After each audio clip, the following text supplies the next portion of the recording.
ఇండియాలోనే #1 varicose veins hospital Avis vascular centre. అమరావతిలో ప్రారంభోత్సవాల జాతరకి సంబంధించి ఏపీసీఆర్డీఏ ప్రాజెక్ట్ ఆఫీస్ ఓపెనింగ్ తోనే అన్ని మొదలవుతాయని అందరూ అనుకున్నారు. కానీ అనూహ్యంగా ఉగాది వేళ ఇది ప్రారంభం కాలేదు, కొంత జాప్యం జరిగింది. ఇప్పుడు దసరాకి అనేటువంటి మాట వస్తుంది. దీనికి సంబంధించినటువంటి అప్డేట్ ఏంటి? ఒక అద్భుతమైనటువంటి అప్డేట్ ఏంటంటే అమరావతిలో ప్రాజెక్ట్ ఆఫీస్తో పాటు ఆ పరిసర ప్రాంతాల్లో మరో 4 భారీ కార్యాలయాలని రాష్ట్ర ప్రభుత్వం సిద్ధం చేస్తుంది. వీటన్నిటిని కలిపి ఒకేసారి ప్రారంభించేటువంటి అవకాశాలు కనిపిస్తున్నాయి.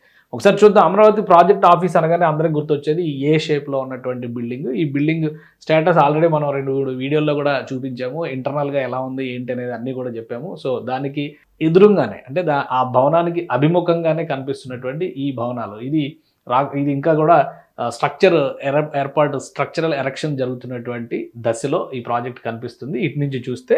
కానీ ఇది ఒకటి కాదు, ఏకంగా ఇక్కడ 4 బిల్డింగ్లు ఉన్నాయి. ఈ వరుస 4 బిల్డింగ్లని నిర్మాణం చేస్తున్నారు. సో అవి కూడా ఒక్కసారి మనం పరిశీలించేటువంటి ప్రయత్నం చేద్దాం. ఎందుకంటే ఈ భవనాలు నిర్మించడానికి కారణం ఏంటి? ఏపీసీఆర్డీ ఆఫీస్ని దాదాపుగా 2,40,000 చదరపు అడుగుల వైశాల్యంతో రాష్ట్ర ప్రభుత్వం నిర్మిస్తుంది. మొత్తం అన్నీ కూడా సిఆర్డీఏకి సంబంధించినటువంటి విభాగాలు, అమరావతి డెవలప్మెంట్ కార్పొరేషన్కి సంబంధించినటువంటి విభాగాలు, అలానే పురపాలక శాఖకి సంబంధించినటువంటి విభాగాలు కూడా ఇందులో అకామిడేట్ చేయాలని చెప్పని భావించారు. వీటితో పాటు అదనంగా మరొకటి నిర్ణయం తీసుకున్నారు. కమాండ్ కంట్రోల్, అమరావతి కమాండ్ కంట్రోల్ని ఈ భవనంలోనే ఏర్పాటు చేయాలి. దానివలన అమరావతి ఏరియాలో జరిగేటువంటి డెవలప్మెంట్స్ అన్నిటినీ కూడా ఒకే దగ్గర నుంచి సర్వైలెన్స్ చేసేటువంటి అవకాశం ఉంటుందని చెప్పని రాష్ట్ర ప్రభుత్వం భావించింది. సో ఈ నిర్ణయం తీసుకున్నదే తడవుగా పరిసర ప్రాంతాల్లో మరింత ఇన్ఫ్రాస్ట్రక్చర్ని డెవలప్ చేయాలంటూ రాష్ట్ర ప్రభుత్వం ఒక భావన చేసింది. అందులో భాగంగానే ఒక్కొక్క భవనం అంటే ఇది ప్రస్తుతం నిర్మాణం అయినటువంటి ఈ భవనాన్ని G+7 అంటే 7 అంతస్తుల భవనంగా దీన్ని నిర్మించారు. ఇక్కడ ఉన్నటువంటివన్నీ కూడా మనం చూస్తే ఈ ఎలివేషన్ స్ట్రక్చర్ ఇవన్నీ మనకు తెలిసినాయి ఆల్రెడీ. దీన్ని 7 అంతస్తుల భవనంగా నిర్మించారు. కింద ఉండేటువంటి లాబీలు అంటే 2 ఫ్లోర్లు లాబీలకి, ఇతర ఆఫీసులకి, కార్యాలయాలకి, పబ్లిక్ గ్రీవెన్స్కి వాటికి సంబంధించినటువంటి వాటికి కంప్లీట్ అయ్యేటువంటి అవకాశం ఉంది. అందుకనే ఈ స్పేస్ని అకామిడేట్ చేయడం మరింత కష్టమైద్ది అనేటువంటి ఆలోచనతో మరో 4 భవనాలకి రాష్ట్ర ప్రభుత్వం ప్రణాళికని సిద్ధం చేసుకుంది. ఆ భవనాల పనులు కూడా ప్రారంభమైనాయి. 2-3 భవనాలు, 2 భవనాలు అయితే కంప్లీట్ స్టేజ్కి వచ్చేసినాయి, కంప్లీషన్ స్టేజ్కి వచ్చేసినాయి. ఒక భవనం ఆల్మోస్ట్ 70% కంప్లీట్ అయింది. మరొక భవనం మాత్రం 30% కంప్లీషన్లోనే కనిపిస్తుంది. ఆ భవనానికి సంబంధించి కొంత జాప్యం జరగవచ్చు. కానీ 3 భవనాలు ప్లస్ సిఆర్డీఏ ప్రాజెక్ట్ ఆఫీస్ ఈ 4 ఓపెన్ చేసేటువంటి అవకాశాలు కనిపిస్తున్నాయి. సో మొత్తం అమరావతిలో జరిగేటువంటి పనులన్నింటినీ మానిటర్ చేయడంతో పాటు అమరావతికి సంబంధించినటువంటి ప్రధాన ప్రాజెక్టులని ఏ విధంగా ముందుకు తీసుకెళ్లాలనేది ఇప్పుడు ఆలోచనలో ఉంది రాష్ట్ర ప్రభుత్వానికి సంబంధించి. ఈ నిర్ణయం, ఈ బిల్డింగ్ మనం చూస్తే కనుక అర్థమవుతుంది. ఇది 2 భవనాలు ఆల్మోస్ట్ కంప్లీషన్ స్టేజ్కి, బయట నుంచి స్ట్రక్చర్ చూస్తే మీకు అర్థమవుతుంది. కానీ ఇన్సైడ్ పరిస్థితి కూడా మీకు అప్డేట్ ఇస్తాను. ఇన్సైడ్ లోపల ఉన్నాయి. ఇది ఇటువైపు కనిపిస్తున్నది ఇది ఒక భవనం. అంటే ఇక్కడ ఉన్నటువంటి భవనాల్లో ఇది 4th బిల్డింగ్, ఇది 3rd బిల్డింగ్, దీని పక్కన 2nd బిల్డింగ్ ఉంది. బట్ ఫస్ట్ బిల్డింగ్ మాత్రం పని చాలా ఆలస్యంగా మొదలైంది. ఎందుకంటే అక్కడ స్పేస్ విషయంలో కొన్ని నిర్ణయాలు అక్కడ ఒక సబ్స్టేషన్ నిర్మాణం ఇవన్నీ కూడా జరుగుతున్నాయి కాబట్టి అందుకని కొంత జాప్యం జరిగింది. సో ఇది 3rd బిల్డింగ్, 4th బిల్డింగ్. అటు సైడ్ మనకి ఇంకొక బిల్డింగ్ నిర్మాణంలో ఉన్నది. ఇక్కడ ఈ స్ట్రక్చర్స్ కనిపిస్తున్నాయి, ఐరన్ స్ట్రక్చర్స్ కనిపిస్తున్నాయి అన్ని కూడా మరొక బిల్డింగ్ నిర్మాణంలో ఉంది. సో దీని లోపలికి వెళ్తే కనుక బయట నుంచి ఎక్స్టీరియర్ ఎలివేషన్స్ అన్నీ కూడా కంప్లీట్ అయినాయి. చుట్టుపక్కల బ్యూటిఫికేషన్, ల్యాండ్కి సంబంధించినటువంటి ప్రాసెస్ ఇవన్నీ కూడా కంప్లీట్ చేయబోతున్నారు.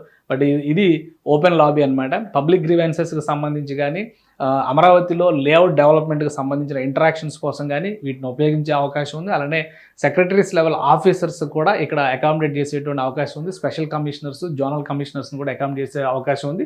చూడండి, మొత్తం కూడా లోపల ప్రజెంట్ సిచ్యుయేషన్ ఇది. ఫర్నిచర్ వచ్చేసింది, ఫ్లోరింగ్ వర్క్ కంప్లీట్ అయిపోయింది, ఎలక్ట్రికల్ వర్క్ కంప్లీట్ అయిపోయింది. మిగతా వాటికి గోడలకి, కిటికీలకి సంబంధించినటువంటి కానీ, గ్లాస్ ఫినిషింగ్స్ కానీ ఇవన్నీ కూడా కంప్లీట్ అయిపోయినాయి. ప్రస్తుతం వర్క్ స్టేషన్స్కి సంబంధించినటువంటి ప్లేస్మెంట్స్, అలానే ఈ వర్క్కి సంబంధించి అంటే ఆఫీసర్స్కి సంబంధించినటువంటి క్యాబిన్స్, కాన్ఫరెన్స్ హాల్కి సంబంధించినటువంటి వ్యవస్థలు వీటిని ఇప్పుడు రెడీ చేస్తున్నారు. లోపల ఇంటర్నల్గా ఎలక్ట్రికల్ వర్క్ అన్నీ కూడా కంప్లీట్ అయినాయి.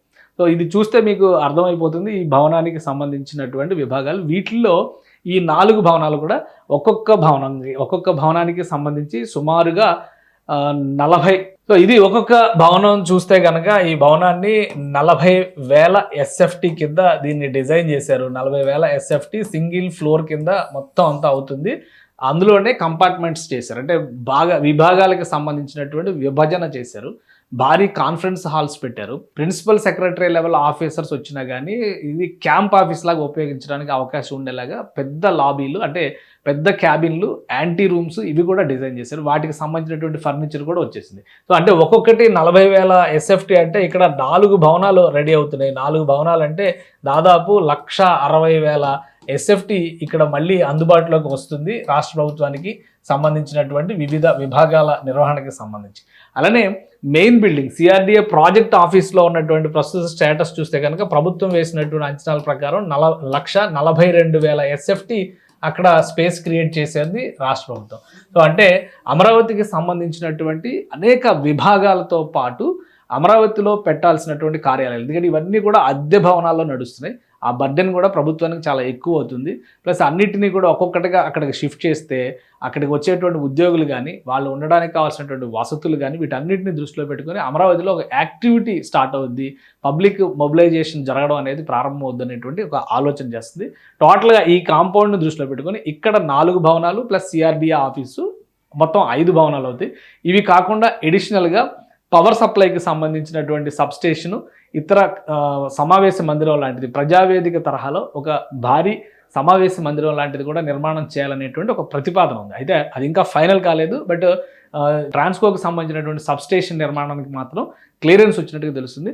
సో ఒక వ్యవస్థ కింద రాయపూడి గ్రామం దగ్గరకు వస్తుంది. ఈ ఏరియా అంతా కూడా అమరావతిలో రాయపూడి ప్రాంతంలో వస్తుంది. అంటే సీడ్ యాక్సిస్ రోడ్డుకి ఆనుకుని ఉన్నటువంటి ప్రదేశం ఇది. ఈ ప్రాంతంలో కనుక యాక్టివిటీ మొదలైతే దీనికి ఎదురుగానే అవతల సైడే గతంలో ప్రధానమంత్రి శంకుస్థాపన చేసినటువంటి శిలాఫలకం అవన్నీ కూడా సీడ్ యాక్సిస్ రోడ్డుకి అవతల వైపే కనిపిస్తూ ఉంటాయి. కాబట్టి ఈ ప్లేస్కి రావడం అనేది ఖచ్చితంగా అటు హైకోర్టుకి వెళ్ళేవాళ్ళు కానీ, ఇటు వెలగపూడి సెక్రటేరియట్కి వెళ్ళేవాళ్ళు కానీ చాలా ఈజీ యాక్సెస్ అవుతుంది. అందుకనే ఈ ప్రాంతాన్ని ప్రత్యేకంగా ఏపీ CRDA డెవలప్ చేయాలని డిసైడ్ చేసింది. ఈ ప్రాంతంలో ఇప్పుడు బ్యూటిఫికేషన్ వర్క్స్ కూడా త్వరలో మొదలు పెట్టబోతున్నారు. సో ఇవన్నీ కనుక కంప్లీట్ అయితే 1.5-2 నెలల వ్యవధిలో దసరా నాటికి ప్రారంభోత్సవాలకు సిద్ధం కావాలని చెప్పని రాష్ట్ర ప్రభుత్వం భావిస్తోంది. సుమన్ టీవీలో మీ పర్సనల్ అండ్ బిజినెస్ ప్రమోషన్స్ కోసం కింది నెంబర్కి కాంటాక్ట్ చేయండి.